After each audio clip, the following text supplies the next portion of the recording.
എല്ലാവർക്കും നമസ്കാരം. എൻ്റെ പേര് ഡോക്ടർ രാഹി യുവാർ. ഞാൻ കൊട്ടാരക്കര നെല്ലിക്കുന്നം അരീക്കൽ ആയുർവേദ ഹോസ്പിറ്റലിലെ ആയുർവേദ കോസ്മെറ്റോളജിസ്റ്റാണ്. ഞാനിന്നിവിടെ പറയാൻ പോകുന്ന വിഷയം അകാലനരയെക്കുറിച്ചാണ്. അകാലനര നമുക്കെല്ലാവർക്കും അറിയാം, മെലാനിൻ പിഗ്മെൻറ്റിൻ്റെ കുറവുകൊണ്ടാണ് അകാലനര ഉണ്ടാകുന്നത്. അകാലനരയ്ക്ക് ഒരുപാട് കാരണങ്ങളുണ്ട്. ഇപ്പോൾ ജനിതകമായിട്ടും അകാലനര കാണാറുണ്ട്. ഇപ്പോൾ നമ്മുടെ വീട്ടിൽ അമ്മയ്ക്കോ അച്ഛനോ ആർക്കെങ്കിലും ഉണ്ടെങ്കിൽ അകാലനര വരാറുണ്ട്. അതുപോലെ തന്നെ എന്തെങ്കിലും അസുഖവുമായിട്ട് ബന്ധപ്പെട്ടിട്ട് അകാലനര വരാറുണ്ട്. ഇപ്പോൾ മെഡിക്കൽ കണ്ടീഷൻസ്, ആൽബിനിസം, വിറ്റിലിഗോ അങ്ങനെയുള്ള കുറേ കണ്ടീഷൻസിലും തൈറോയിഡിന് എന്തെങ്കിലും ഇഷ്യൂസ് ഉണ്ടെങ്കിലോ ഇതൊക്കെ കൊണ്ടും അകാലനര വരാറുണ്ട്. അതുപോലെ തന്നെ സ്മോക്കിംഗ്, സ്ട്രെസ്സ്, പിന്നെ തൈറോയ്ഡ് ഇഷ്യൂസ് ഇങ്ങനെയൊക്കെ കൊണ്ട് അകാലനര വരാറുണ്ട്.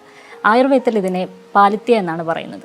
ആയുർവേദത്തിൽ പറയുന്നതെന്ന് കഴിഞ്ഞാൽ പിത്തദോഷയുടെ പ്രകോപം കൊണ്ടുണ്ടാകുന്ന ഒരു അസുഖമായിട്ടാണ് നമ്മൾ പാലിത്യ അല്ലെങ്കിൽ അകാലനരയെ പറയുന്നത്. പുറമേ ഒരു കാര്യം ചെയ്യുന്നതിനേക്കാളും ഏറ്റവും നല്ലത് ഉള്ളിലുള്ള കറക്ഷൻസ് മാറ്റുക എന്നുള്ളതാണ്. ഇപ്പോൾ എന്തെങ്കിലും ന്യൂട്രീഷണൽ ഡെഫിഷ്യൻസിയോ അല്ലെങ്കിൽ എന്തെങ്കിലും വൈറ്റമിൻ ഡെഫിഷ്യൻസിയോ അതിൻ്റെ എന്തെങ്കിലും കുറവുകൊണ്ടാണെങ്കിൽ നമ്മൾ ഉള്ളിൽ മെഡിസിൻസ് കൊടുത്തത് കൊണ്ട് മാത്രമേ അകാലനര മാറുകയുള്ളൂ. അതുപോലെ മെയിനായിട്ട് നോക്കേണ്ടത് നമ്മൾ കറക്റ്റായിട്ട് എക്സാമിൻ ചെയ്യുക. എന്താണ് അതിൻ്റെ കാരണം, അകാലനര ഉണ്ടാകാനുള്ള കാരണം എന്താണെന്ന് ആദ്യം മനസ്സിലാക്കി അതിന് വേണ്ട ട്രീറ്റ്മെൻറ്റ് എടുക്കുക.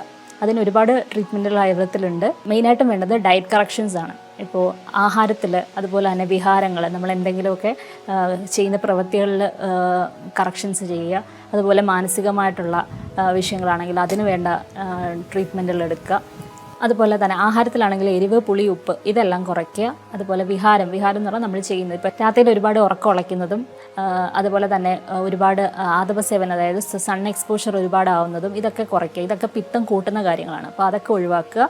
അതുപോലെ തന്നെ മാനസികമായിട്ടുള്ള പ്രശ്നം, അതിന് പിന്നെ ഇപ്പോൾ സ്ട്രെസ്സ്, സ്ട്രെയിൻ ഇങ്ങനെയുള്ള കാര്യങ്ങൾ എല്ലാം കൊണ്ടും എന്തുണ്ടാവും, അകാലനര ഉണ്ടാവാറുണ്ട്. അപ്പോൾ അതിന് വേണ്ട റിലാക്സിങ് ടെക്നിക്സ്, റിലാക്സിങ് മെത്തേഡ്സ് എല്ലാം ചെയ്യുക. അകാലനരയെ പറ്റി പറഞ്ഞു വന്നപ്പോഴാണ് ഒ പിയിൽ വന്ന ഒരു പേഷ്യൻറ്റിനെ ഓർമ്മ വന്നത്. അതൊരു 18 വയസ്സുള്ളൊരു കുട്ടിയായിരുന്നു. അപ്പോൾ അവൻ വളരെ വിഷമത്തോടു കൂടിയാണ് അന്ന് ഒ പിയിൽ വന്നത്. ഡോക്ടറെ, ഇത്ര പ്രായമായതേ ഉള്ളൂ, എൻ്റെ മുടിയെല്ലാം നരച്ചു, ഇതിലെന്തെങ്കിലും ട്രീറ്റ്മെൻറ്റ് ചെയ്യാൻ പറ്റുമോ എന്ന് ചോദിച്ചിട്ടാണ് അന്ന് വന്നത്. അപ്പോൾ ഞാൻ കറക്റ്റായിട്ട് ഒരു ഹിസ്റ്ററി എടുത്ത സമയത്ത് ഈ മനസ്സിലാക്കിയത്, എന്താ പറയുക, അവൻ കറക്റ്റ് സമയത്തൊന്നുമല്ല ഫുഡ് കഴിക്കുക. അതുപോലെ ഇന്നത്തെ തലമുറയിലെ കുട്ടികളെ നമുക്കറിയാം, ഒരുപാട് ലേറ്റായിട്ടാണ് എല്ലാവരും ഉറങ്ങുക. അതുപോലെ തന്നെ ഒരുപാട് ലേറ്റായിട്ടാണ് ഭക്ഷണം കഴിക്കുക.